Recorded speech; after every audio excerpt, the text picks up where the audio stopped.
I've used a lot of meal services, but Hungry Root truly stands out because it's built around the way real families live and eat. They don't just send meal kits. They personalize your grocery cart and meal plan based on your preferences and dietary goals. All I had to do was take a short quiz, and right away, their smart cart technology started building a cart that fit how we eat. Now, each week feels easier, like someone else is doing the thinking for me. I've been focused on cleaner eating lately, and I love that Hungry Root keeps out over 200 additives, including things like high fructose corn syrup and artificial sweeteners. Their meats are hormone and antibiotic free, and the produce options include organic and non GMO picks. They also stock brands I already trust, like Oatly, Vital Farms, and Harmless Harvest. One of our favorite meals has been the teriyaki salmon with green beans, light, flavorful, and done in 12 minutes flat. Plus, I've noticed we waste less food, spend less time shopping, and even save money by skipping those impulse grocery buys. Take advantage of this exclusive offer. For a limited time, get 40% off your first box, plus get a free item in every box for life. Go to hungryroot.com/Dr. Meg and use code Dr. Meg. That's hungryroot.com/Dr. Meg. Code Dr. Meg to get 40% off your first box and a free item of your choice for life. hungryroot.com/Dr. Meg. Code Dr. Meg.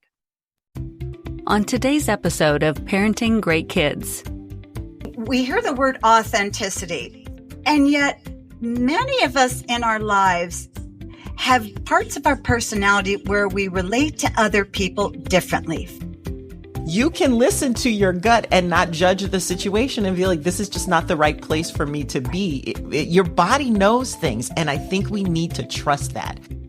Welcome to Parenting Great Kids. Here's your host, Dr. Meg Meeker. When I'm in private with my friends, I feel that I'm authentic with them.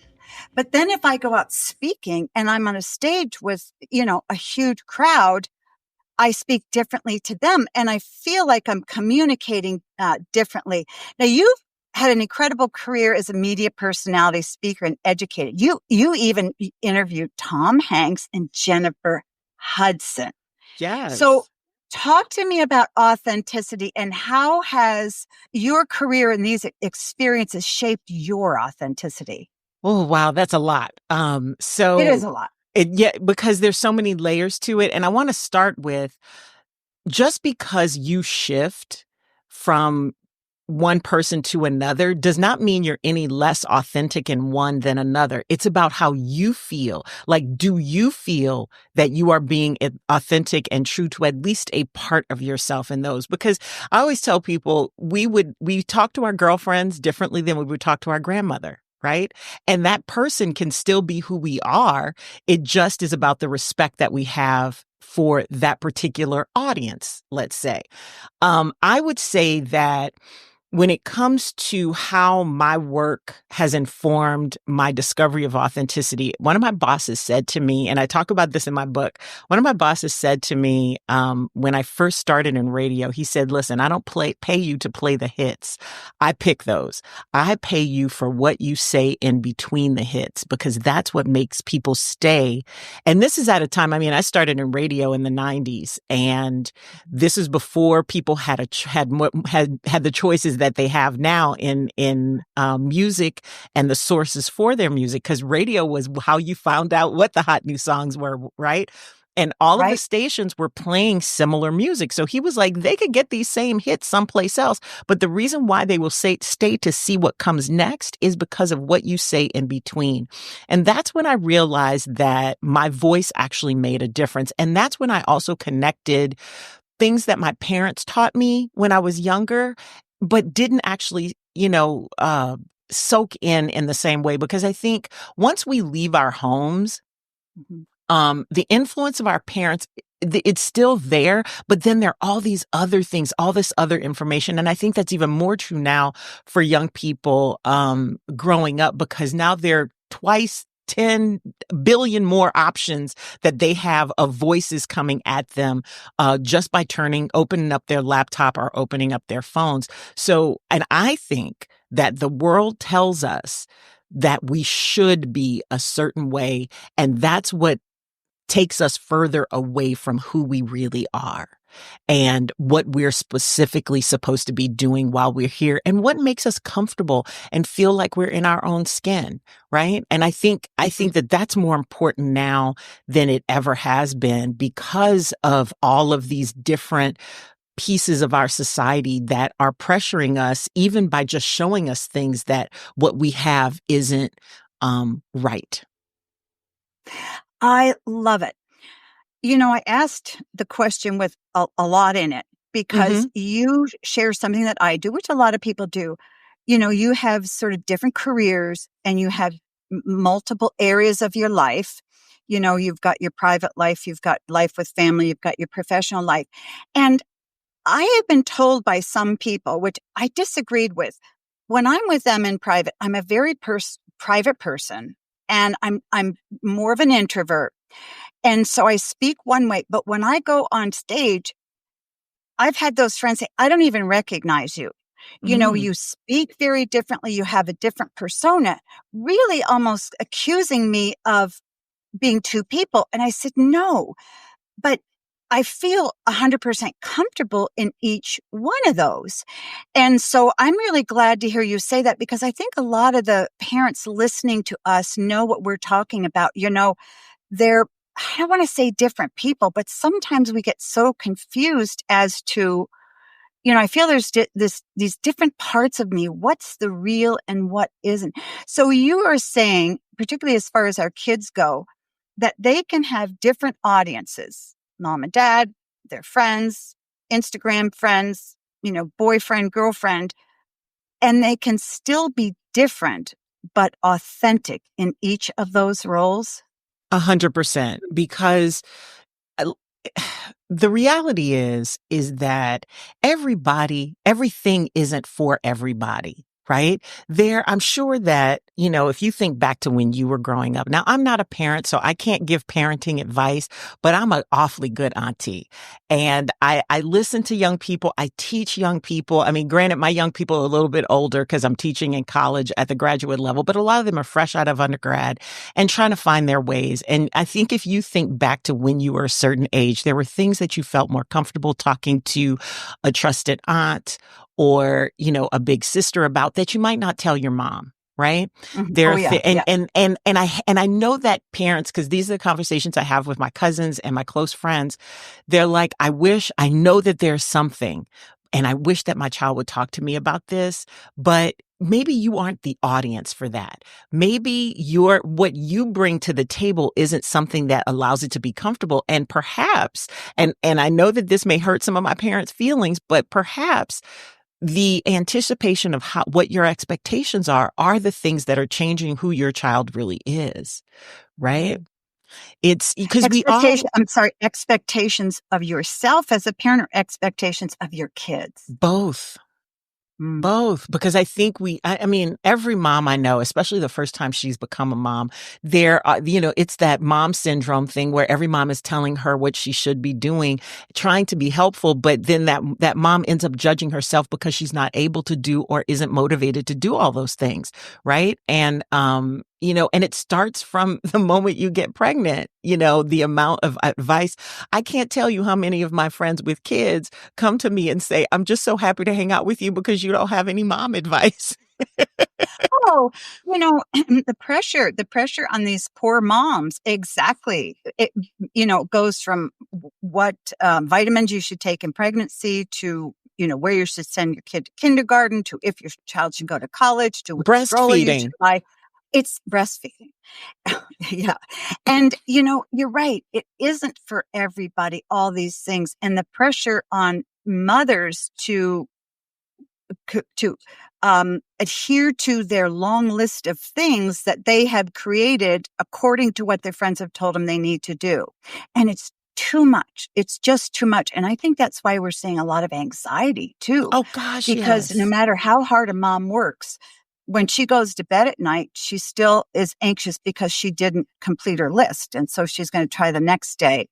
So in the midst of that, while we're talking about mothers, in the midst of that and all these demands that mothers have on them because they're getting so much advice for their friends, how do they peel that away and find their true authentic self and stay in it?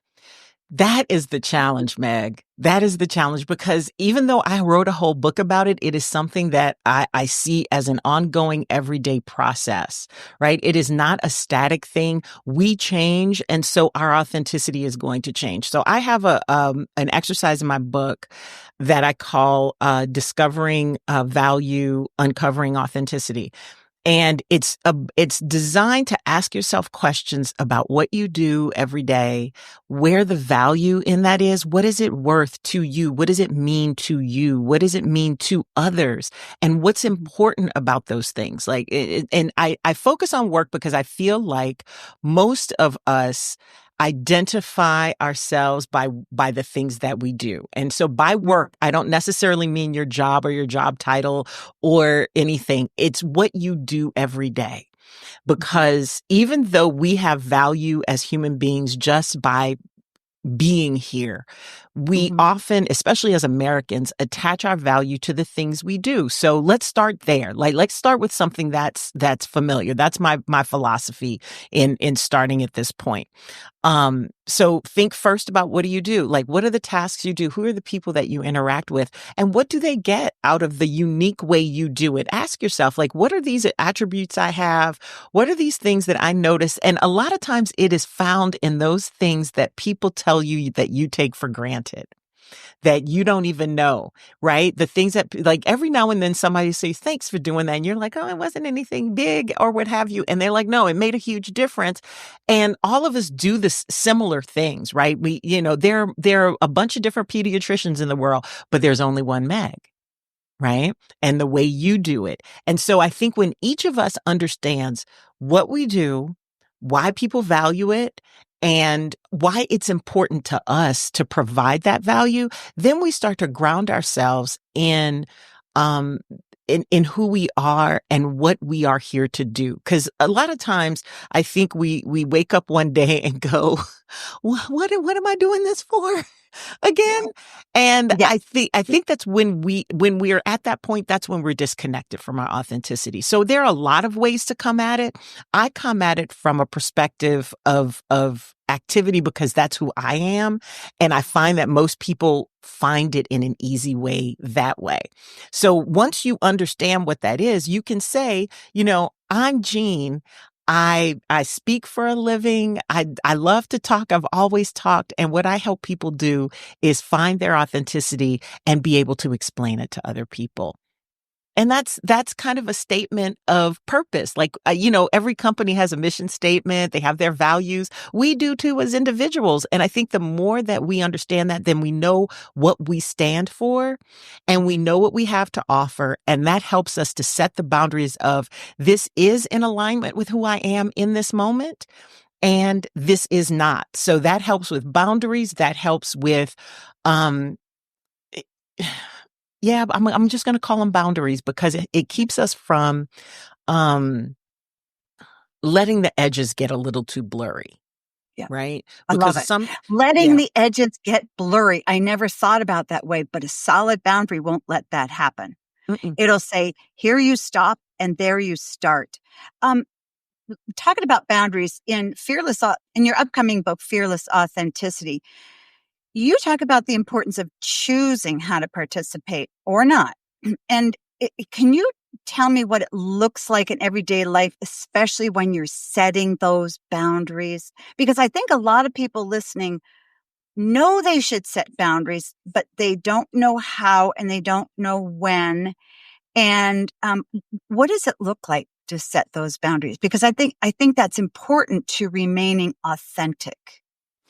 I think because let me tell you something, boundaries have been hard for me as well, right? Because for the longest time, I thought boundaries were something you shared with people and that they adhered to, but really boundaries are for you. They're for you to enforce, for you to understand where people are going too far, asking for too much. Maybe I don't, it can be any number of things. What is the thing that pushes you into feeling like you should? Because I think it always happens with the word should, when I should be doing something. Because to me, when you say that, that means I don't really want to do it, but I'm feeling pressured to do it.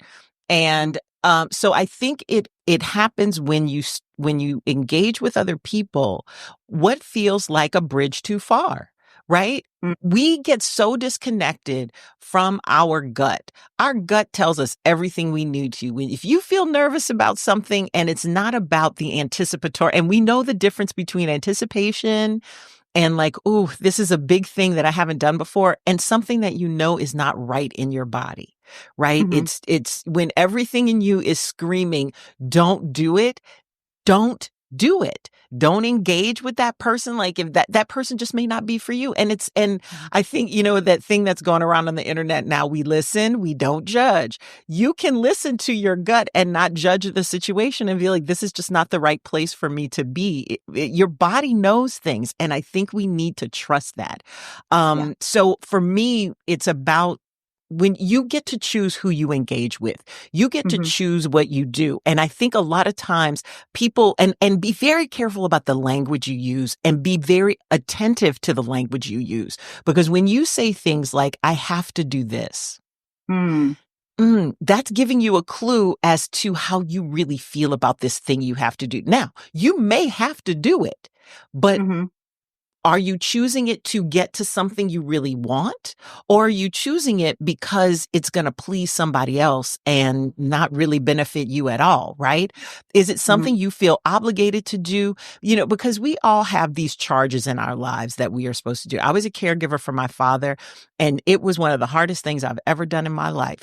But it was something I did because I loved my father. Even though it was hard, I made those choices because it was right for him. And I couldn't have lived with myself if I had not done things the way that I chose to. Now, that is very different than saying, I have to go to my in-laws and I'm going to have to participate in this conversation because that's how I'm going to keep the peace. Is that peace really necessary? Sometimes you have to ask yourself that question. Is that peace really necessary? Can you say, I don't really want to talk about it right now, and then change the subject? And if somebody presses it, you can remove yourself from that situation. Well, and I love that because I think a lot of times we get in conversations with friends or family where there's this power play going on, and you can start to feel manipulated by the person. And the way I always know that is I'm getting this sense in my gut, like, this makes no sense. I can't respond to this. You're talking about on a different level that is a bit confusing. And so what I will do in a situation is like, you know what? We're not going to talk about that. And I'll be very guarded talking with that person in the future because it's just not working well.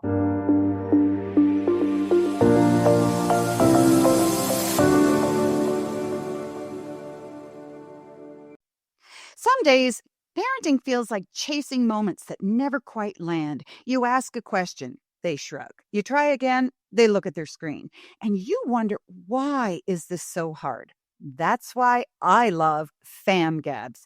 It's a 70-card deck created by a child therapist who spent 16 years working directly with families, helping parents and kids break through the awkward one-word answers and really connect. The questions are open-ended, thoughtfully chosen, and designed to get your child talking and keep the conversation going. There are even bonus cards just for parents to help you build your confidence in your connection toolbox. If you've ever wished for a better way to understand your child or just to have more meaningful conversations as a family, FamGabs is such a gift. Search FamGabs on Amazon and use promo code Dr. Meg Pod during checkout to get 10% off your order. That's FamGabs on Amazon. Use promo code Dr. Meg Pod and get 10% off your order.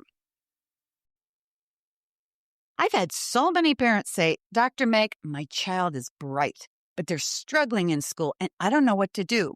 If that sounds familiar, you're not alone. And that's why I'm excited to share K 12 powered schools with you. K 12 offers tuition free, accredited online public education for grades K through 12.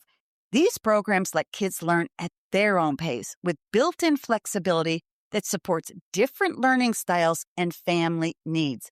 And unlike homeschooling, K 12 provides certified teachers who guide your child's education online. The lessons are engaging, the technology is hands on, and your child gets real opportunities to connect with clubs, extracurriculars, and even in person events. As a mom, a grandmother, and a pediatrician, I know how powerful it is when education meets your child's needs instead of the other way around. So if you're looking for something different, something better, go to k12.com/Dr. Meg and find a tuition-free K-12 powered school near you. That's k12.com/DRMEG, all caps.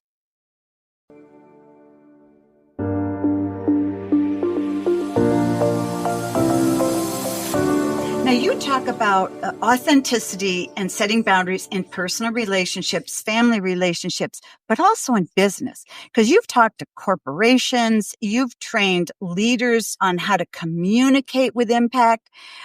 So talk about how does authenticity play a role in building better personal and professional relationship? Isn't it a little hard? Isn't it harder to set boundaries and be more authentic when you're in a business role?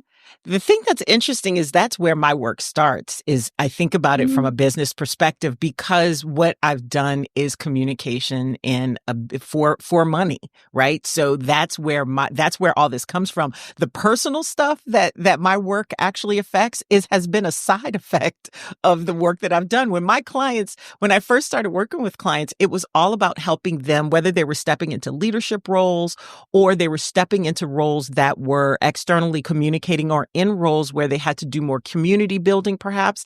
They would come to me to help understand how to talk to audiences, because that's what I know how to do.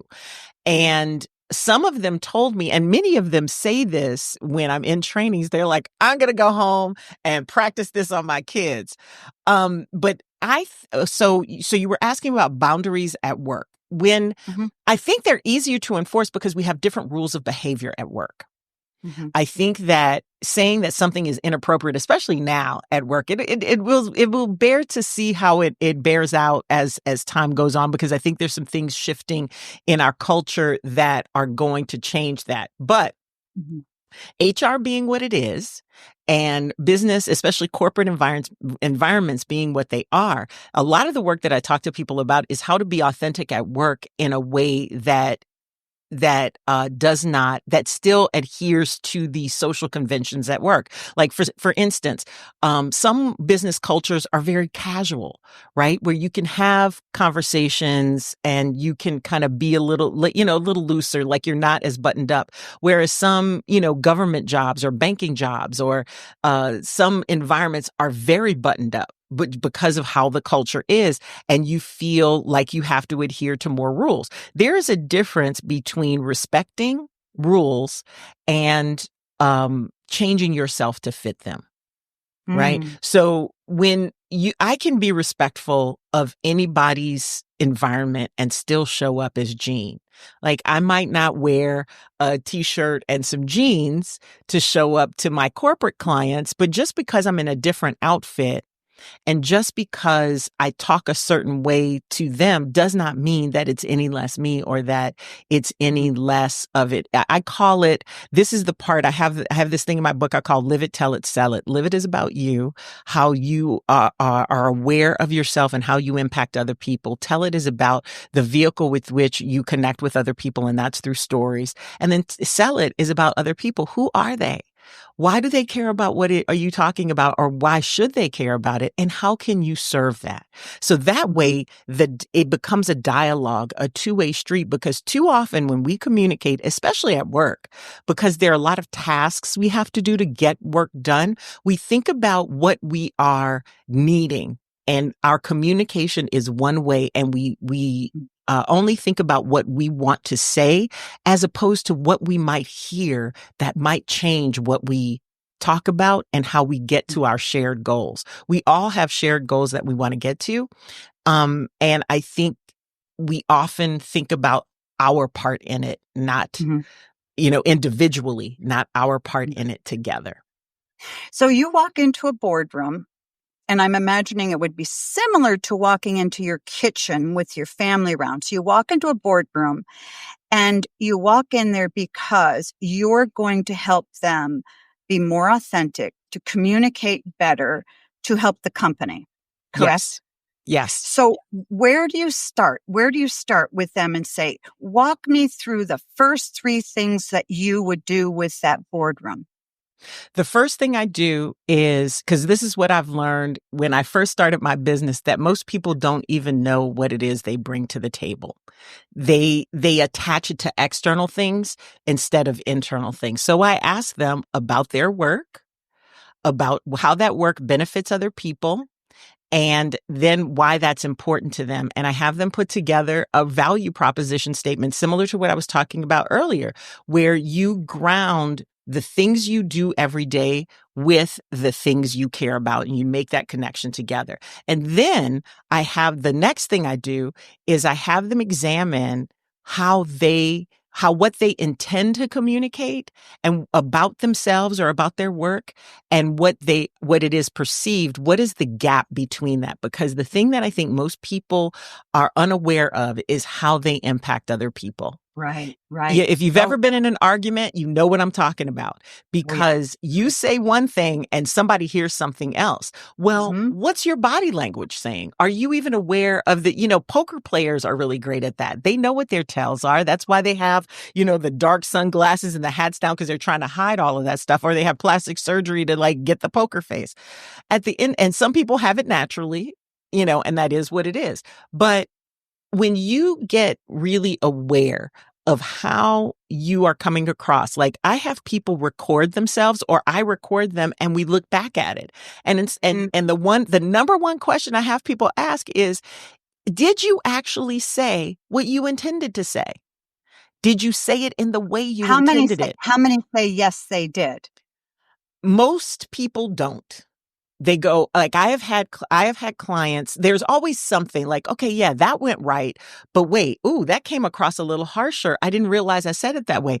I've had clients often cry when they're like, oh my goodness, I did not, now I understand why so-and-so took this that way. Like, especially when you're talking about conflict resolution at work. I had a client, and I talk about this, I think I tell this story in the book.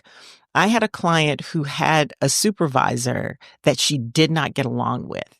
And I went through a, kind of a mock situation of a conversation between them. And I recorded it, and I played the woman as she described the woman to me.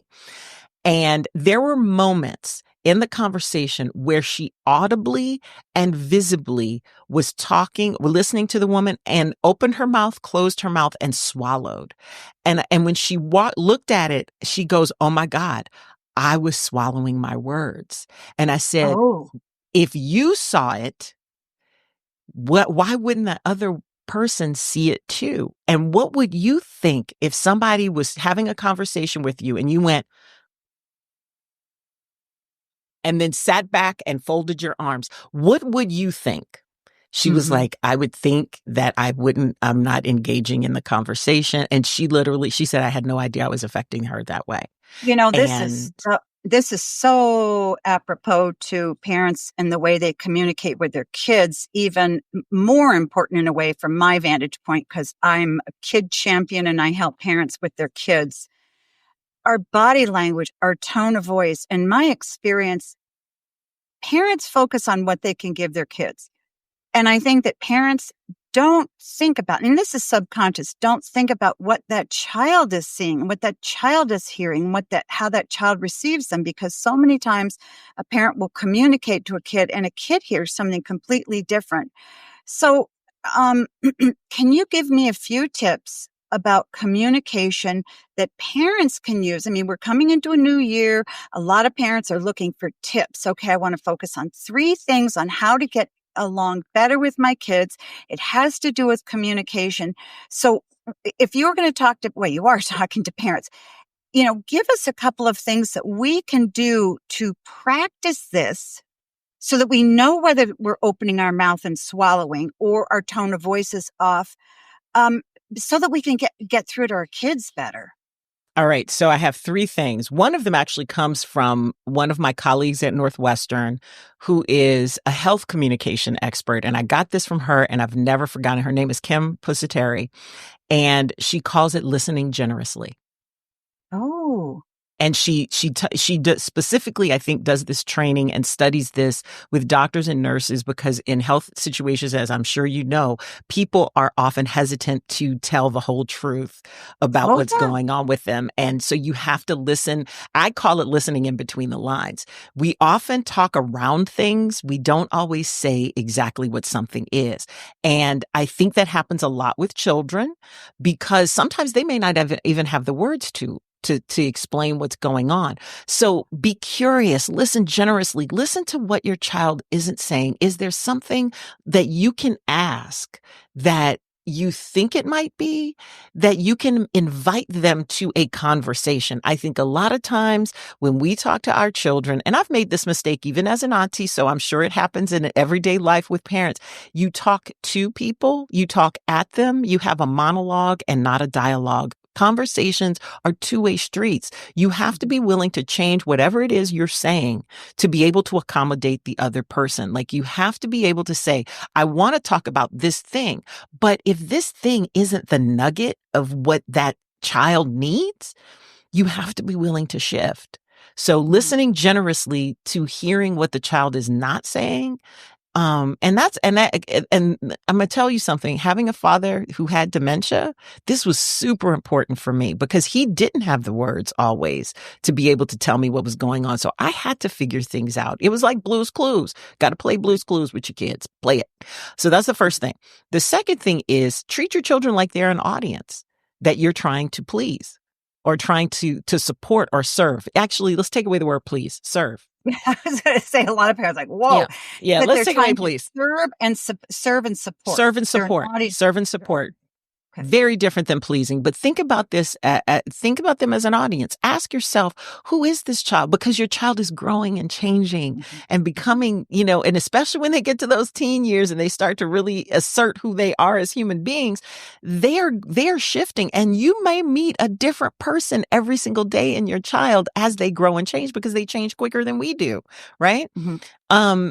And I think that's why the teen years are so challenging, because that's when they start pushing back, right? But ask yourself, who are they? Ask yourself, what do they need in this moment? And then ask yourself, how can I serve that? Is it just listening? Is it asking questions? Is it, not being judgmental and saying, okay, this is not about punishment or reward or anything. I just want to hear you. Right? Your kids may not trust it, but absolutely right. And in my experience, because I sit and observe a lot of parents interacting with their kids. And what I see is this, and I think parents do it subconsciously. The child will say something like, I'll say, does your dad love you? Okay, he's sitting across the room. And she'll go, no, my dad doesn't love me. And his mouth will drop open. He go, what are you talking about? What are you talking about? Of course I do. Look at all these things I do for you. And I'll say, but wait a minute, what she means by loving her is very different from what you mean. And I think that sometimes parents get very defensive with their kids because they feel like, I'm not doing it well enough. And I think a lot of times when parents talk to their kids, they're not listening as well, because they're using their speech as a teaching tool. They talk because they want to teach and tell and tell and tell, and a lot of parents, their kids hit 18 and go, oh, they're going off to college. I need to tell them this and tell them. I said, wait. Your child knows exactly what you think about everything. And they have since they were 10. And I appreciate what you're saying, because clearly parent loves child. Clearly Absolutely. child wants the parent's love, but they're on different, they can't communicate. So what I try to do is get them on the same level to understand, yes, dad loves you, and yes, child needs you and loves you. And then it's about, but you're the kind of person that can tell us parents how to do that. So exactly. So what I would say is reveal something about yourself. Realize that your child may only knows the part of you that you've shown them, right? And so then when you're asking them questions or you're telling them, because you know what, here's the other thing, you can't make anybody like you, right? And there's a difference between loving somebody and liking them. You cannot make them like you, but respect and respect will make things endurable, right? mm-hmm. Just like people at work, you encounter people at work that you don't like, but you can find things to respect about them. And one exercise that I do, I call it creating chemistry, because a lot of us believe that chemistry is just lightning in a bottle and it just happens because there's a spark between two people, whether it's love or friendship or whatever, because there are people you just click with, right? People often think that is just happenstance when it actually is something you can create. The thing you do is you look for something that you admire or respect or love about another person and focus on that one thing. And as you do that, you will find more things that you will like and love. And I'm going to say something that may upset some parents right now, but sometimes our children don't say they don't like us because they don't believe we like them. Yeah, I think you're right. I often hear parents complain, my kid just doesn't respect me. And so I tell them, you've got to respect me. You've got to respect me. That's And I not feel how like you saying, get well, respect. that's not how you do it. So what Yeah. you're saying is, if that parent wants to earn respect, they find an attribute or character quality that they admire in their child and talk about it. Is that what you're saying? Yeah, you can talk about it. I actually think, okay, so I'm going to go back to something you talked about earlier about the child in the room saying, I don't think my dad loves me. Mm-hmm. I also think people don't pay enough attention to body language, even though that is probably about 60 to 90% of our communication. It happens on an or subconscious level. But when you pay attention to how your body language matches or doesn't match your words, like when you're saying to somebody, oh no, I love them. You're shaking your head and saying, I love them. You're negating the very words that you are saying out of your mouth. So do you really love them? Or is there something that's upsetting you about them that you're scared to say because your body will always tell on you? So get those things in alignment, like get honest about it. You can say to your child, I know that I'm not your favorite person right now, but I want you to know I love you. And here's one of the things I love about you. And even if it challenges me, right? And here's what's going to happen. If it is sincere, your child will feel that and see that in your body language. And kids, I think, are the best, as you well know as a pediatrician, kids are the best litmus test, and they will tell you the truth. They will call out a lie because they've not been trained otherwise yet, right? We haven't taken that away from them yet. And I say, encourage that. Teach them how to be polite with it, because some kids are not. To hilarious effect. Well, that's one of the wonderful things I love about my job. But my guest today has been the remarkable Jeanne Sparrow. She's an award-winning communicator. She's had a remarkable career in television, radio, public speaking, and she currently hosts a weekly radio show on Chicago's V103 and the Fearless Authenticity podcast on the iHeart Podcast Network. Listen to her podcast and her upcoming book, Fearless Authenticity. Lead better, sell more, and speak sensational.